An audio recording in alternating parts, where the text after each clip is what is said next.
We got a little fun thing going on with this Geo. Run relay from that side from the driver's side to the passenger side. And I got my I got all this tore apart to inspect everything, but I got my lights going on here.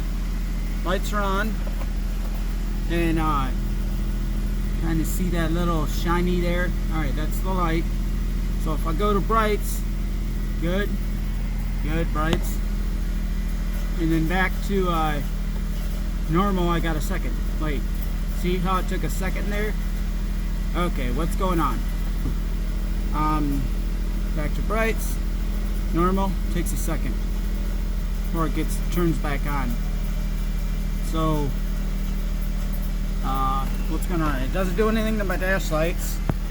Actually, that's a separate circuit and a separate fuse. Nothing. And then sometimes it just doesn't do it, right? See, doesn't do it all the time. Right, normal, right, normal. Wait for it. There it goes. I don't know what's going on.